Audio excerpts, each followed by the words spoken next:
magpalit ng oras sa radar. Punta ka ng menu. Okay. Tapos nav data.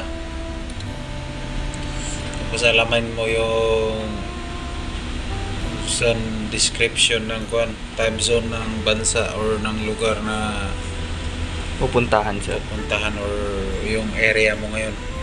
So plus 5 Brazil. Pupunta tayo ng -3 Brazil. Oo nga pa. Hindi, Brazil ngayon kahit sa ano to? Position mo ngayon, may nag-advance 1 hour ka na. Kita mo kanina? Yes, sir. 200 ka. 22:38 kanina. Isa-isa yan, pwede hindi siya synchronize. Gagawa ka rin dito sa kabila. Menu. Number 7 data. na. Yes sir. Number 7, nav data. Tapos punta ka ng number 9. Local time. Local tayo. Ito medyo kakapain natin tong scroll Yes sir. Makikita mo scroll. Scroll sa mouse. Sa mouse.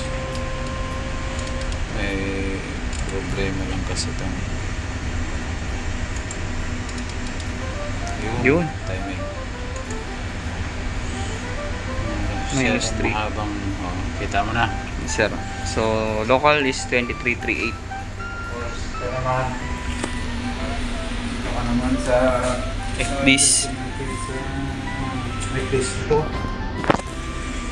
FBs. Pupunta ka dito sa settings. Settings. Okay. Nakikita mo ba?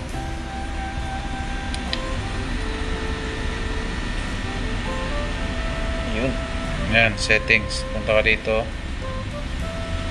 Tapos ang settings, punta ka sa system. System. Unlock. Lock. Tapos yung password ng barcode 1, 2, 3, 4, 5, 6. Okay. Wala kang ibang pipindutin para hindi ka maka-iba yan. Hindi, diretso ka dito local zone, time zone. Tanggalin mo yung check kasi pag hindi mo tanggalin yan, hindi mo ma-adjust.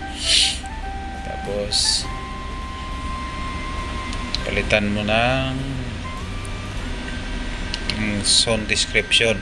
3. Kaya galing 4 naging 3. Sure. Tapos kapag dadaan ka rin ng GMT, ito naman dapat may pindutin ka dito kung papunta kang west or papunta kang east para maka-adjust yung oras mo. Since advance sir. Hindi, ngayon din naman tayo dadaan. Okay. Sinasabi ko lang position. kung pupunta ka sa 00. Okay.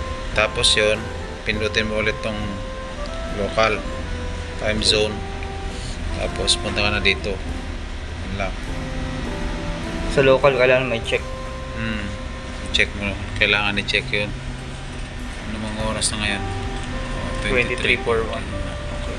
Mas mamaya naman yung doon tayo sa clock natin pagdating ni second mate. Tuturo ko sa'yo doon. Sige sir. Sa sunod, ikaw ang kakapa. Okay sir. Okay na yun sir. Okay na.